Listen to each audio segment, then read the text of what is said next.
¿Se escucha? Creo que sí que se escucha. Bueno, vamos a ir al capítulo 4 del libro de los Hechos, hermanos. Vamos a estar por ahí. Le damos gracias al Señor por haber convocado, traído a mi hermano José, lo tenemos entre nosotros aquí. Bienvenido, hermano José. Es parte del cuerpo de Cristo Jesús, de la comunidad cristiana. Y qué bueno poderle ver entre nosotros, ¿verdad? La palabra dice congregados en todo tiempo. Y a veces nos cuesta, pero es necesario. Vamos a orar. Padre, bueno, te damos gracias, Señor, por esta oportunidad, por este privilegio que tú nos has dado, tú nos has convocado, Señor, para que te busquemos, te exaltemos, cantemos himnos, cánticos, alabanzas, glorifiquemos tu nombre, Señor. Te damos gracias, Señor, porque si fuera por nosotros, cada uno se queda en su casa durmiendo, en fin, y no te buscamos. Pero tú nos motivaste, tú eres el que nos da el sustento, nos motivas, nos mueve, nos conmueve, Señor, a buscarte, Señor. Te damos gracias, Señor, por esto. En el nombre de Cristo Jesús. Amén. Hechos 4. Bueno, con mi visión voy a procurar hacer la lectura, hermanos. Dice, Pedro y Juan entran ante el concilio. Es el título que tiene mi texto. Capítulo 4:1 dice, hablando ellos al pueblo, vinieron sobre ellos los sacerdotes con el jefe de los guardias del templo y los saduceos, resentidos de que enseñasen al pueblo y anunciasen en Jesús la resurrección de entre los muertos. Y le echaron mano y los pusieron en la cárcel hasta el día siguiente, porque era ya tarde. Pero muchos de los que habían oído la palabra creyeron, y el número de los varones era como 5.000. Y aconteció al día siguiente que se reunieron en Jerusalén los gobernantes, los ancianos y los escribas. Prácticamente está diciendo la mafia del momento. Y el sumo sacerdote Anás y Caifás, estos los cabecillas de la mafia. Y Juan Alejandro, otro cabecilla. Y todos los que eran de la familia de los sumos sacerdotes. Y poniéndoles en medio, les preguntaron, ¿con qué potestad o en qué nombre habéis hecho vosotros esto? Entonces Pedro, lleno del Espíritu Santo, le dijo, gobernantes del pueblo y ancianos de Israel, puesto que hoy se nos interroga acerca del beneficio hecho a un hombre enfermo, de qué manera éste haya sido sano, sea notorio a todos vosotros y a todo el pueblo de Israel, que en el nombre de Jesús de Nazaret, a quien vosotros crucificasteis y a quien Dios resucitó de entre los muertos, por él este hombre está en vuestra presencia sano. Este Jesús es la piedra reprobada por vosotros, los edificadores, la cual ha venido a ser la cabeza del ángulo. Y en ningún otro hay salvación, porque no hay otro nombre bajo el cielo dado a los hombres en que pueda ser salvo. Entonces, viendo el denuedo, viendo la parresía de Pedro y de Juan, y sabiendo que eran hombres sin letras y del vulgo, se maravillaban y les reconocían que habían estado con Jesús. Y viendo al hombre que había sido sanado, que estaba en pie con ellos, no podían decir nada en contra. Entonces les ordenaron que saliesen del concilio y conferenciaban entre sí, diciendo, ¿qué haremos con estos hombres? Porque de cierta señal manifiestan ha sido hecha por ellos, notorio a todos los que moran en Jerusalén, y no lo podemos negar. Sin embargo, para que no divulgue más entre el pueblo, amenacémosles para que no hablen de aquí en adelante a hombre alguno en este nombre. Y llamándoles, les intimaron que en ninguna manera hablasen ni enseñaran en el nombre de Jesús.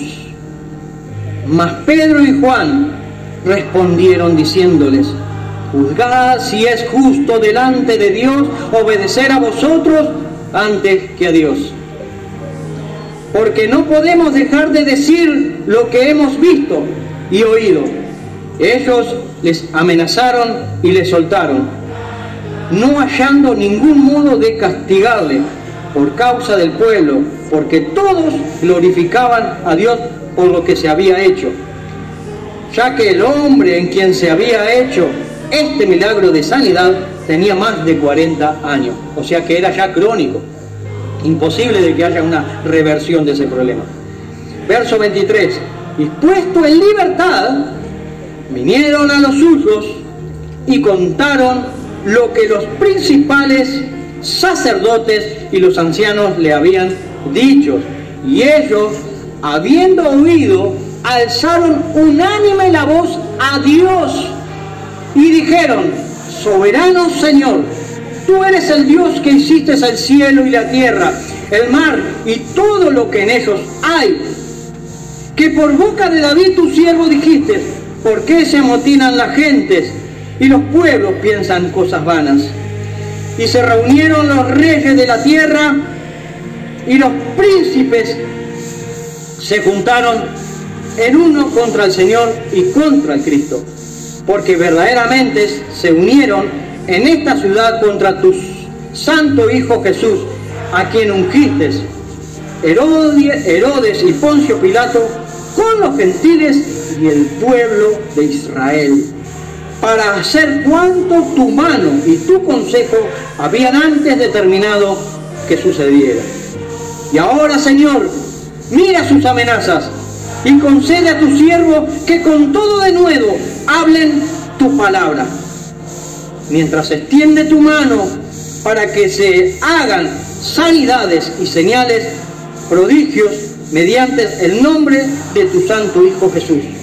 Cuando hubieron orado, el lugar en que estaban congregados tembló, y todos fueron llenos del Espíritu Santo y hablaban con denuedo la palabra del Señor. Y hablaban con denuedo la palabra del Señor. Este es el famoso hablar en lengua. Hablaban con denuedo la palabra del Señor, con parresía. Ahora nosotros nos vamos a enfocar en 3 versículos. El versículo 23, 24 y 25. Allí se va a centrar lo que quiero compartir para con mis hermanos, y que el Señor nos hable lo que nos tenga que hablar a cada uno de nosotros, ¿verdad?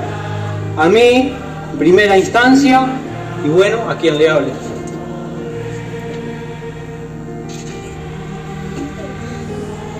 Voy a hacer algunas lecturas, acotaciones que dice, ¿verdad? ¿Por qué los pueblos piensan cosas vanas? Hay que desechar la necedad que es la causa de la rebelión del hombre contra Dios. ¿Qué significa esta pregunta? ¿Por qué los pueblos piensan cosas vanas? El mundo se opone a la verdad. El pensamiento vano se pone de acuerdo para ir en contra de la verdad, para soltar a Barrabás. Así sucedió siempre en la historia. Sucede y sucederá. ¿Qué es la verdad? La verdad es lo que la mayoría no buscan, ni la quieren oír. Alguien dijo en una cierta ocasión, leyendo el versículo de Salmos 14.1 y Salmos 53.1, que dice el necio en su corazón, no hay Dios. Y prosiguió diciendo, si los necios volaran, todos los días estarían nublados. Tremendo. Si los necios volaran, todos los días estarían nublados. O sea que lo tapaban todo. Y hay una pregunta en el verso 25 que dice: ¿por qué los pueblos piensan cosas vanas? Y esto es una cita del Salmo 2. Vamos a leer el Salmo 2, así dejamos esto acostado y vamos a esos 3 versículos. Dice el Salmo 2: ¿por qué se amotinan las gentes y los pueblos piensan cosas vanas? Vamos a leerlo todo.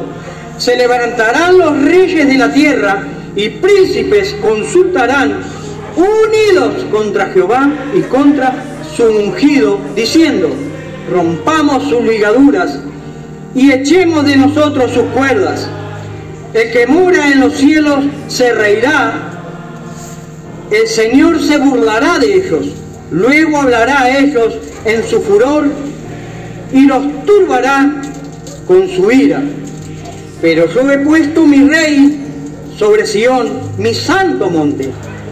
Yo publicaré el decreto. Jehová me ha dicho: mi hijo eres tú, yo te engendré hoy.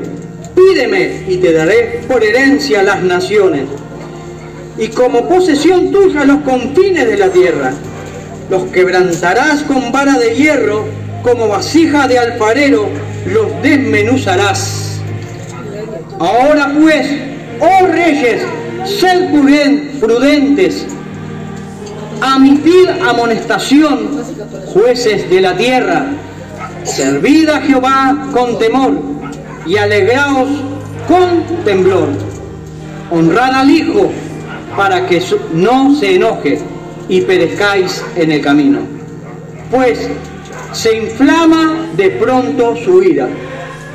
Bienaventurados todos los que en Él confían. Bienaventurados todos los que en Él confían. Así termina el Salmo 2. Bienaventurados todos los que en Él confían. ¿Por qué se amotinan las gentes y los pueblos piensan cosas vanas? Vamos a leer esos 3 versículos que cité anteriormente. Y puestos en libertad, vinieron a los suyos y contaron todo lo que los principales sacerdotes y los ancianos les habían dicho. Y ellos, habiéndolo oído, alzaron unánime la voz a Dios y dijeron: soberano Señor, tú eres el Dios que hiciste el cielo y la tierra y el mar y todo lo que en ellos hay, que por boca de David tu siervo dijiste: porque se amotinan las gentes y los pueblos piensan cosas vanas. Hermanos, ante nosotros tenemos el capítulo 4 de Hechos de los Apóstoles. Aquí se nos narra la primera persecución de la iglesia. Este capítulo 4 lo que nos está narrando es la primera persecución de la iglesia. Cristo en su ministerio fue rechazado y perseguido. Y Jesús mismo le dijo a sus discípulos, ya en el comienzo mismo de su ministerio en Mateo 5, y en el sermón de la montaña o las bienaventuranzas, diciéndoles: bienaventurados los que padecen persecución por causa de la justicia, porque de ellos es el reino de los cielos. Bienaventurados sois cuando por mi causa os vituperen y os persigan y digan toda clase de maldad contra vosotros, mintiendo. Gozaos y alegraos, porque vuestro galardón es grande en los cielos, porque así persiguieron a los profetas que fueron antes de vosotros. Juan 16:33, que dice: en el mundo tendréis aflicción, mas confiad, yo he vencido al mundo. Cristo nunca nos dijo que no íbamos a tener problemas. Él nos avisó que los íbamos a tener, pero que confiemos. Él está con nosotros. Esa es la diferencia. Decía en unas reuniones pasadas, un evangelio mal predicado siempre va a ser un evangelio mal comprendido. En Mateo 10:22, Jesús les dice a sus discípulos: y seréis aborrecidos de todos por causa de mi nombre.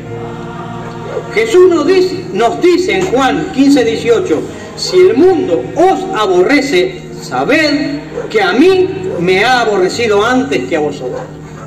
Corremos con ventaja, porque ya sabemos que esto no va a pasar.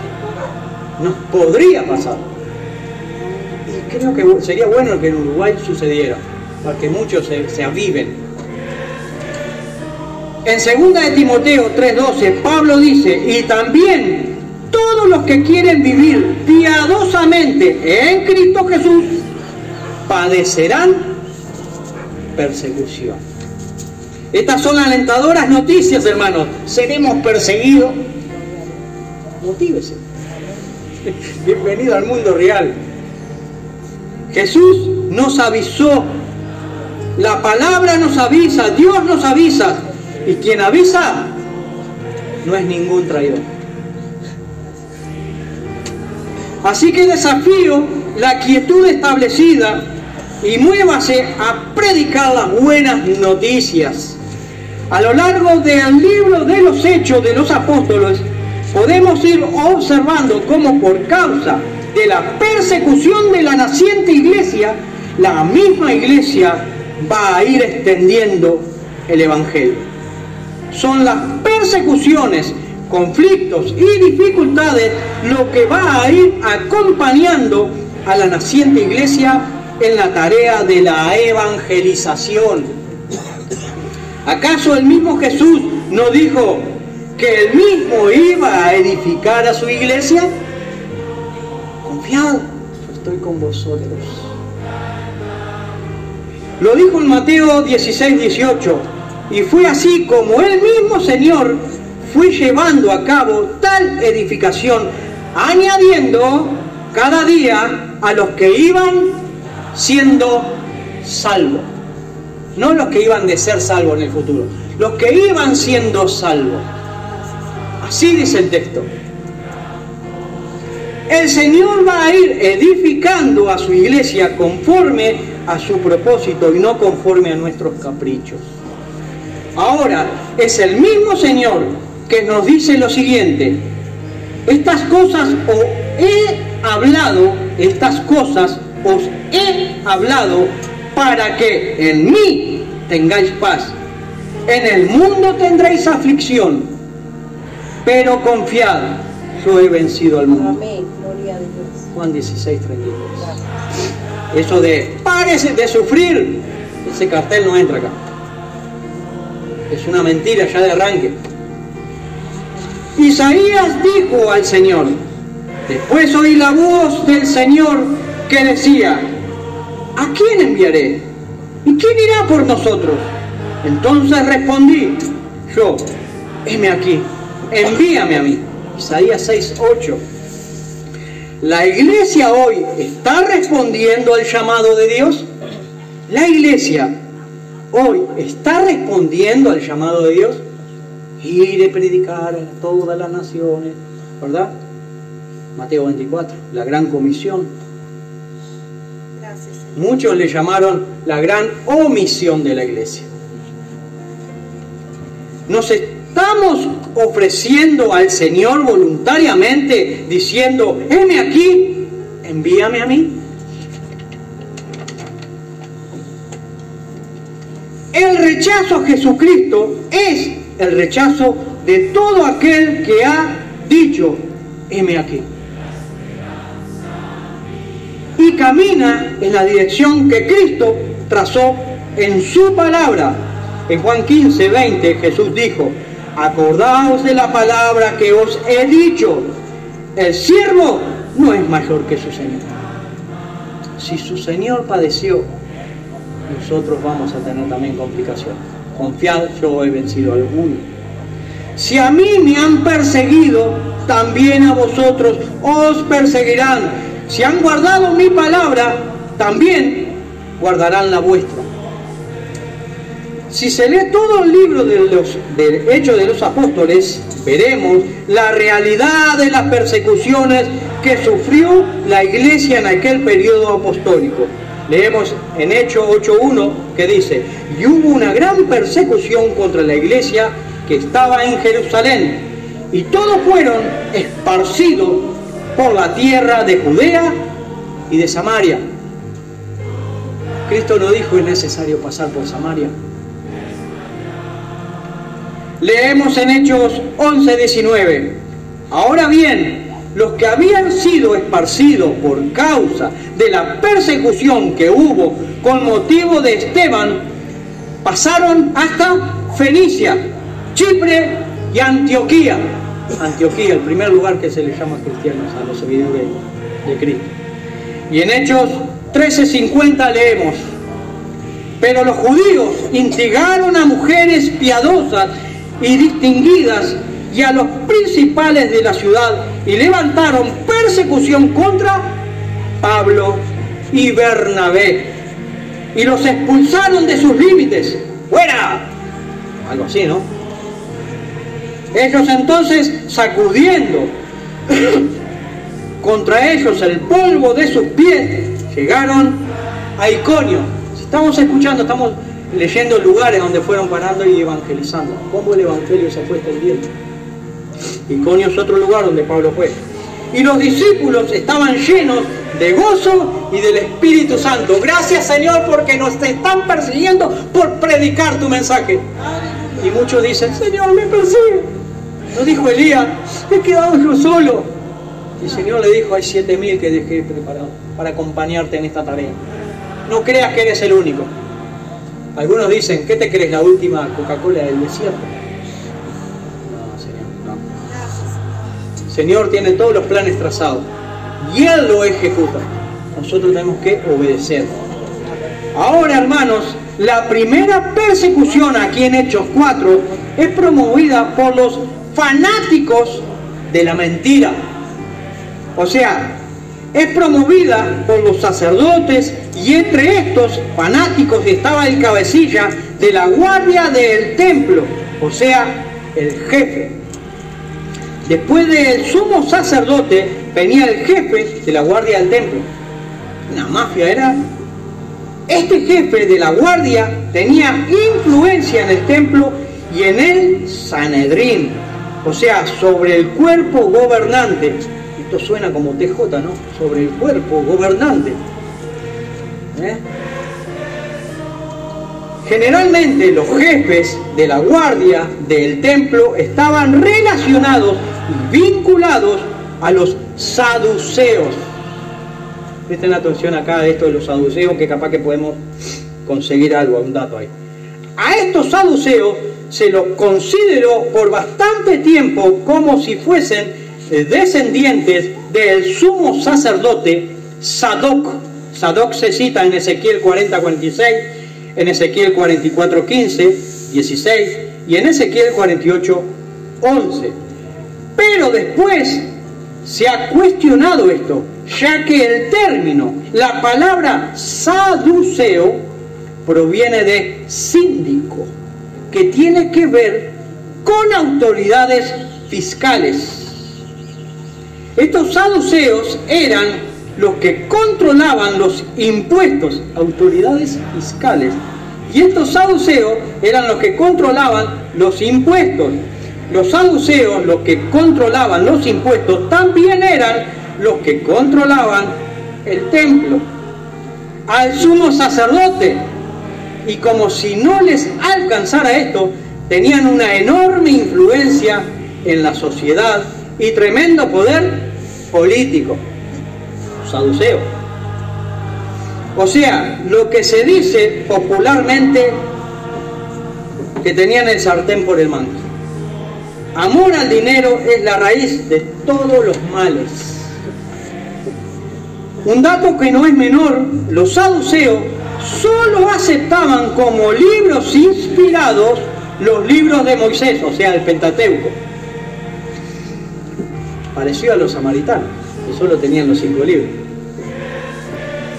Y el resto del Antiguo Testamento para los saduceos no tenían relevancia para eso. De aquí es que los saduceos rechazan toda doctrina, toda enseñanza que estuviera relacionada con el Mesías prometido. Así que los saduceos no creían ni en la resurrección, ni nada que fuera vinculante a Jesucristo. De ahí el rechazo.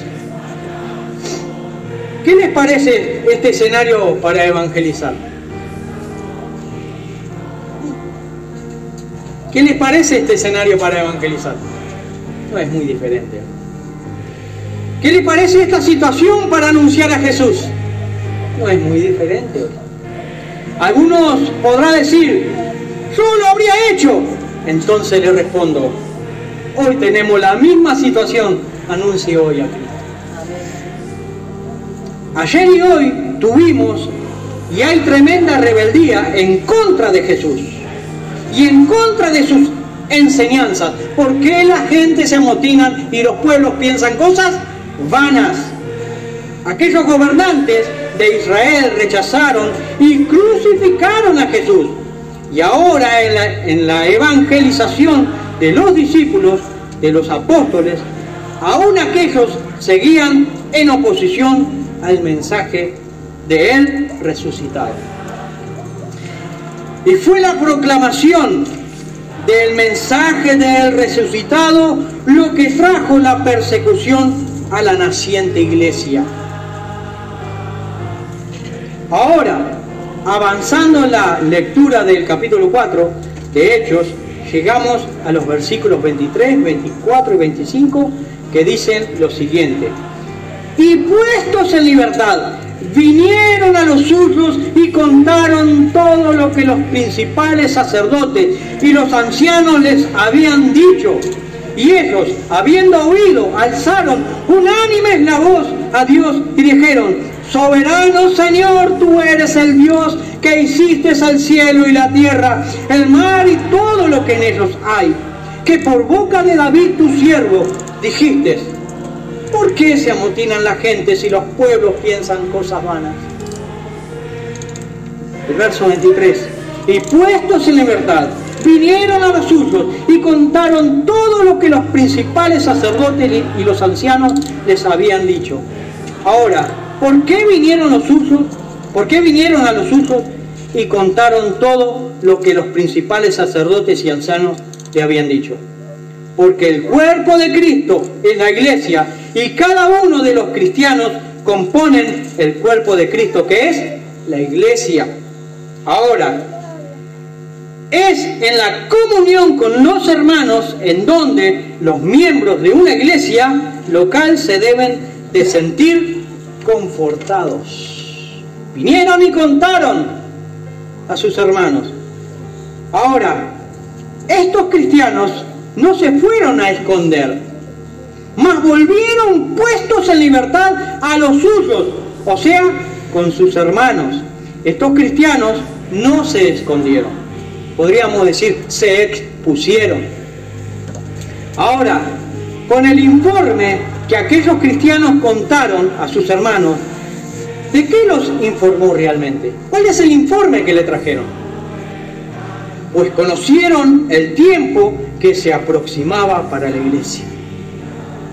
Majaira, espada, para los cristianos, para todo seguidor de Jesucristo.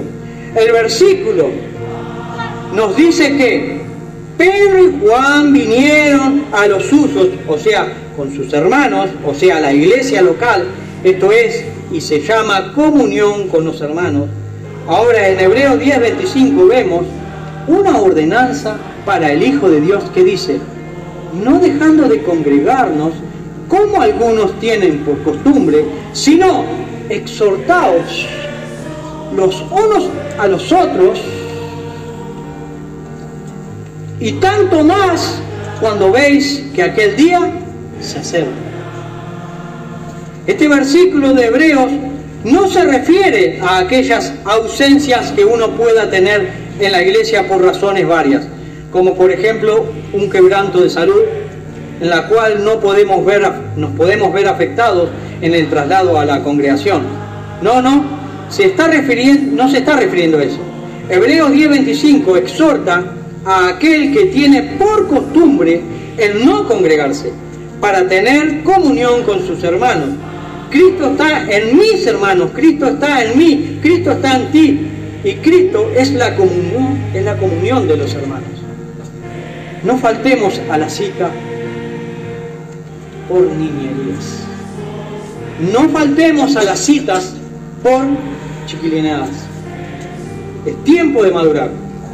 Como hermanos que somos, ¿Podemos tener discrepancias? Pues claro que sí, no somos una secta. Lo repito, como hermanos que somos, ¿podemos tener discrepancia? Pues claro que sí, no somos una secta. ¿Todos piensan igualito? Cuidado. Pero sí podemos emprender un diálogo para comprendernos más y entendernos, pero siempre en el vínculo de la paz. Entonces, dialoguemos más. Muchos que hoy ya no se están congregando pueden tener razones para no congregarse en aquel o tal lugar, pero aún así quien no se está congregando peca, ya que congregarse es una ordenanza de Dios para sus hijos, para que tengamos comunión unos con otros. Todos los miembros de la iglesia forman el cuerpo de Cristo, y Cristo no está diloscado. ¿Qué nos dice Efesios 4:3? Nos dice de que debemos de estar solícitos en guardar la unidad del Espíritu en el vínculo de la paz. Y el vínculo de la paz es el mismo Señor Jesucristo, es el que nos vincula. Jesús dijo en Juan 14:27, mi paz os dejo, mi paz os doy. ¿Verdad? Hace poco se desató una guerra en Ucrania y muchos hablan de paz, firmando tratados pero tienen armas ahí guardaditas. Y esta paz de Cristo totalmente opuesta a esa paz, es una paz sin armas. Mi paz os dejo y mi paz os doy. Este versículo tendría que estar en la puerta de las Naciones Unidas. Segunda de Tesalonicenses 3:16 nos dice lo siguiente: y el mismo Señor de paz os dé siempre paz en toda forma. El Señor sea con todos vosotros. Así que no desconectemos la conexión. La comunión con el cuerpo de Cristo, que son mis hermanos, que son tus hermanos, que son sus hermanos. Es el mismo Señor Jesucristo que mediante su Espíritu está presente en la congregación. Dice el versículo 24. Estamos en Hechos, ¿verdad? Hechos 4:24. Lo siguiente: y ellos, habiendo oído, alzaron unánime la voz a Dios y dijeron: soberano Señor, tú eres el Dios que hiciste el cielo y la tierra, el mar y todo lo que en ellos hay. Aquellos que estaban congregados escucharon el informe que Pedro y Juan les dieron, el informe que los sacerdotes y ancianos, o sea, del Sanedrín, les habían dicho de que no predicaran a nadie en el nombre de Jesús. Esto lo vemos en el versículo 18 del capítulo 4 de Hechos. Allí fue donde le dijeron: no prediquen a nadie en el nombre de Cristo. Ahora, aquellos cristianos en aquella situación se vieron obligados a desobedecer a las autoridades para así proseguir evangelizando, o sea, anunciando a Jesucristo. Aquellos cristianos elevaron sus voces a Dios en oración, ya que los recursos de poder para evangelizar en semejante situación solo se encuentra en quien da el poder, o sea, en Dios. Y oraban con el mismo propósito y en la misma sintonía y en la misma dirección. Alzaron la voz en una oración al unísono, o sea, unánime. Esta es la verdadera prueba de fe de aquellos cristianos que en todo tiempo y en particular cuando las papas queman, elevan las oraciones a Dios. Aquí encontramos en Hechos 4 la primera persecución y la primera oración unánimes a Dios de la iglesia. En Hechos 4 vemos la primera persecución de la iglesia y la primera oración elevada a Dios. No esperemos a tener persecuciones para orar, sino que hay que orar en todo tiempo. Es una ordenanza. Esta oración comienza reconociendo a Dios como el soberano. ¿Sabe la palabra soberano cuál es en el original? Suena fuerte. Déspota. ¿Sabe a quién le llaman déspota? A los que son dictadores. Dios es un dictador. Dios no necesita una democracia para ponerse de acuerdo con otro. ¿Qué es lo que va a hacer?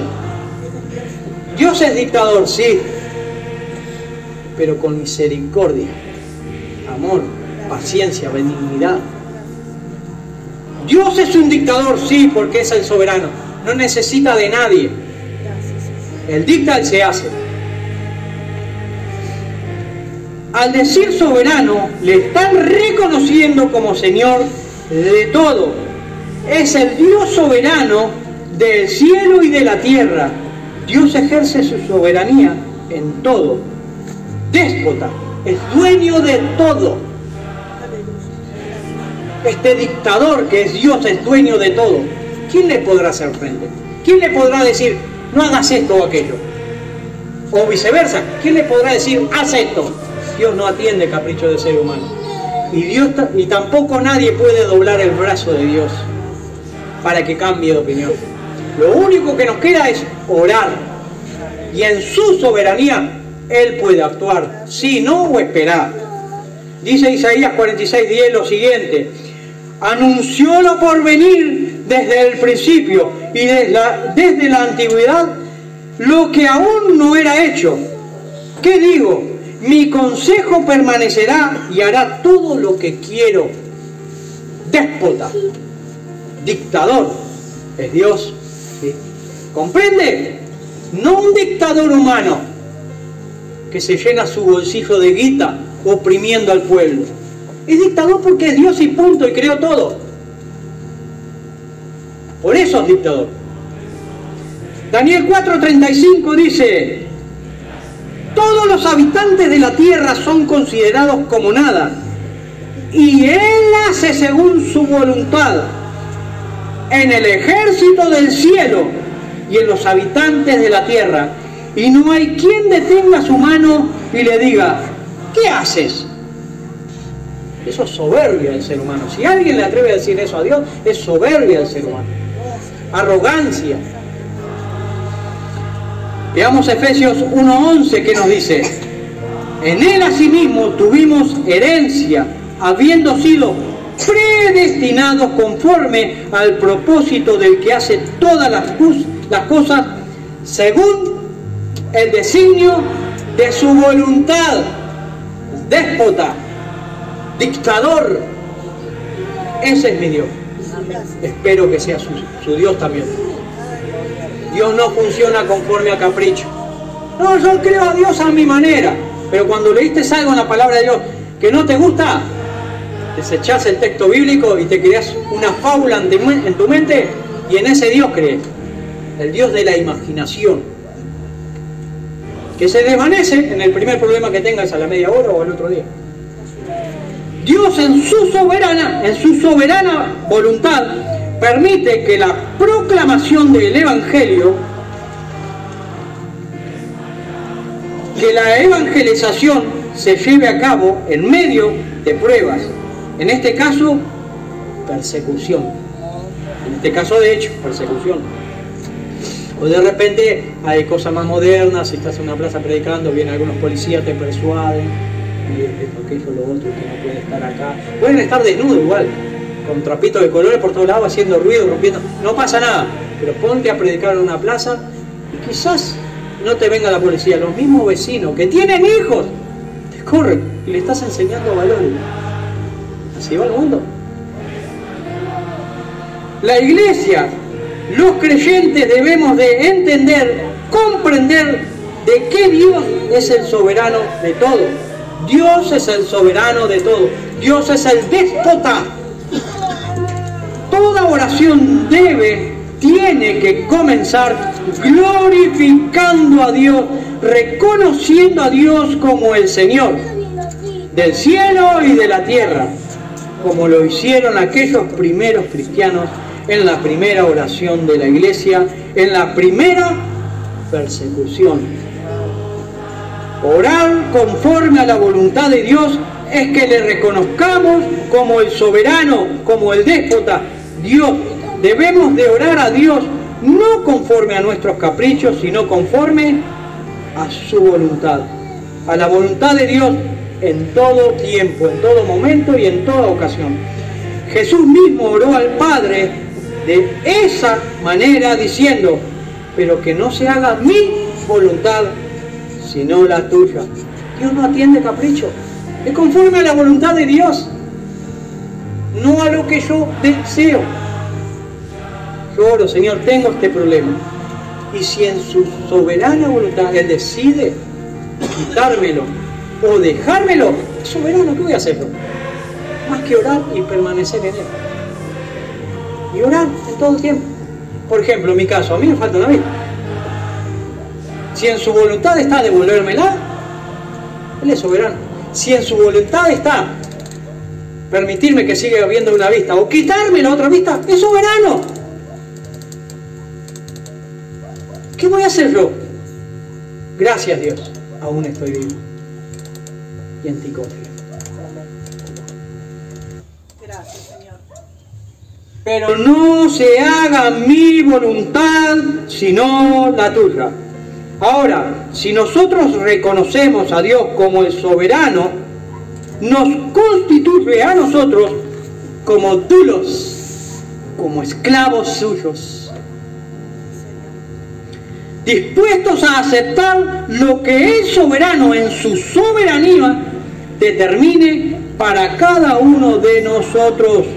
En la oración Dios nos puede dar tres respuestas. Nos puede decir sí cuando oramos, que es la que el 99,9% espera. Nos puede decir no, que es la que el 99,9% no espera. Y nos puede decir espera, aún no. Y ahí nos volvemos impacientes. Tremendo. Aquellos cristianos fueron persuadidos, amenazados, para que no hablaran de Cristo a ninguna persona. Ahora, aquí en el verso 24, elevan una oración al soberano Dios, buscando la aprobación divina, no la aprobación de los hombres. Y los recursos que Dios les dé para seguir llevando a cabo la tarea evangelizadora de anunciar a Jesucristo como lo venían haciendo. Debemos de entender de que cuando se ora tenemos que reconocer quién es Dios. ¿Quién es Dios? Soberano. ¿Quién es Dios? El déspota, el soberano. Debemos de glorificar a Dios primeramente en nuestras oraciones. A veces oramos primero mangueando lo que queremos, es más, ni agradecemos a Dios. Dios, quiero esto, quiero. Se terminó la oración. No es la forma de orar. La oración es reconociendo a Dios soberano. Primeramente.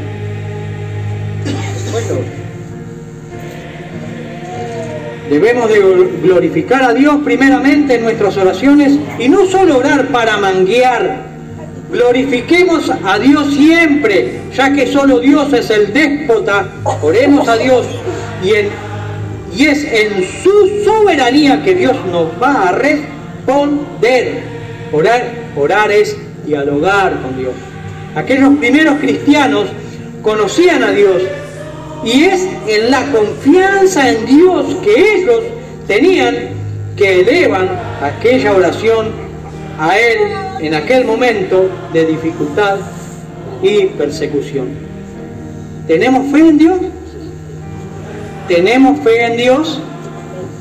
Hebreos 11:3 nos dice lo siguiente: por la fe entendemos haber sido constituido el universo por la palabra de Dios, de modo que lo que se ve fue hecho de lo que no se veía. ¿Usted cree en estas palabras de Génesis 1:1? ¿Creemos en las palabras de Génesis 1:1? En el principio creó Dios. ¿Lo cree fehacientemente? En el principio creó Dios. Si lo cree, entonces usted tiene fe en Dios, y la fe que es necesaria para reconocer a Dios como el soberano del cielo y de la tierra. No siga a una mera religión, siga a Dios. Es aquí, en el reconocimiento de Dios como el déspota, el soberano, y es este reconocimiento hacia Dios como el soberano de todo, que muestra la realidad de su fe, la realidad de mi fe. Debemos solo a Dios la honra. Debemos solo a Dios la honra, la gloria, la alabanza y honor. Acerquémonos en oración confiadamente al Dios vivo y verdadero. ¿Qué nos dice Santiago 1, 6, 8? Y si alguno de vosotros tiene falta de sabiduría, pídala a Dios, el cual da a todos abundantemente y sin reproche, y le será dada. Pero pida con fe, no dudando nada, porque el que duda es semejante a la onda del mar, que es arrastrada por el viento y echada de una parte a la otra. Y no piense pues que quien tal haga, que recibirá cosa alguna del Señor. Dudando, no. El hombre de doble ánimo es inconstante en todos sus caminos. El hombre de doble ánimo es inconstante en todos sus caminos. Ahora vayamos al barco, vayamos al botecito, al versículo 25 de Hechos 4. Que por boca de David, tu siervo, dijiste: ¿por qué se amotinan las gentes y los pueblos piensan cosas vanas? Hermanos, toda oración debería de descansar en las Escrituras. Aquellos cristianos recordaron lo que el profeta y rey David citó en el Salmo 2:1 diciendo: ¿por qué se amotinan las gentes y los pueblos piensan cosas vanas? En el texto griego, ellos dicen de David que es el padre de nosotros. David, el padre de nosotros. Dice algo así como Jotu Patros Gemón, el padre de nosotros. O sea que la oración la hacen cristianos de origen judío. Y en la oración dicen que el rey David era siervo, esclavo de Dios. David, tu siervo. Así como dijo David, tu siervo.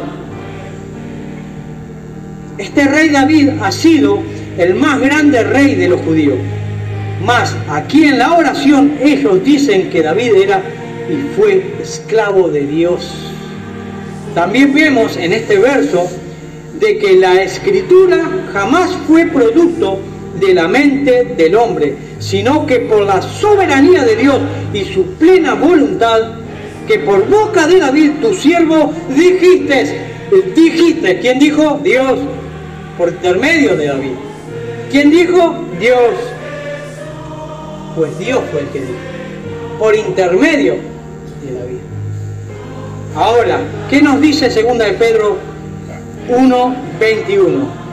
Dice lo siguiente: porque nunca la profecía fue traída por voluntad humana, sino que los santos hombres de Dios hablaron siendo inspirados por el Espíritu Santo.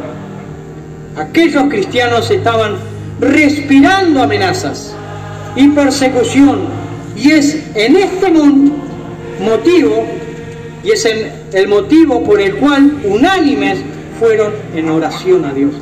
Fue como en un desespero a Dios. Ahora, ¿a qué se deben las amenazas y las persecuciones? ¿A qué se deben las amenazas y las persecuciones? ¿A qué se debe que aquellos estuvieran de aquella forma? ¿Cuál es la razón? Pues las Escrituras nos dan informe de que todo acontecimiento, todo hecho en contra de Dios, de su pueblo, no es novedad. No hay novedad, no hay nada nuevo. Estamos avisados. Pues los profetas ya lo habían anunciado. Esta persecución ya estaba predicha por los profetas. Aquí en este caso los cristianos toman la palabra del profeta David del Salmo 2.1 que dice: ¿por qué se amotinan las personas? ¿Por qué se amotinan los pueblos? Y los pueblos piensan cosas vanas. O sea, es lo mismo que hoy. Se ve que los pueblos, las personas piensan y practican vanidades. Todo plan en contra de Dios y de su pueblo es vano y sin sentido, es un suicidio. Ir en contra de Dios es un suicidio. Ese suicidio lo están cometiendo en masa. Kená, o sea, es sin sentido, vano, fútil. Kená, la palabra que aparece allí, sin sentido, vano, fútil. Kená. ¿Kená qué significa? Pensé que era more. Se me fue more. Por más que las naciones, los hombres, se armen de orgullo y de soberbia, de arrogancia en contra de Dios, es en vano, ya que en contra de Dios están luchando. Los seres humanos pueden tener todo el poder propio de los hombres, pero por eso no dejarán de ser hombres mortales. Pelear contra Dios y su pueblo es un suicidio, es vanidad. Hermanos, los hijos de Dios, el pueblo de Dios, la iglesia de Jesucristo, tenemos la continua compañía del Señor, mas el mundo sin Dios tiene un poder limitado. Mas el nuestro es ilimitado porque descansa en Dios. Jesús nos dice: yo estoy con ustedes todos los días hasta el fin del mundo. Amén. Que Dios le bendiga, hermano, que esta palabra que el Señor nos ha mostrado, nos ha permitido compartir, nos sirva, ¿verdad?, para seguir analizando en el resto de la semana, por ahí comprender más las Escrituras, por ahí afianzarnos más en el Señor, por ahí conocerle más al Señor, por ahí volver a su camino, por ahí madurar, en fin, lo que el Señor nos haya hablado a cada uno de nosotros. Dios les bendiga, mis hermanos.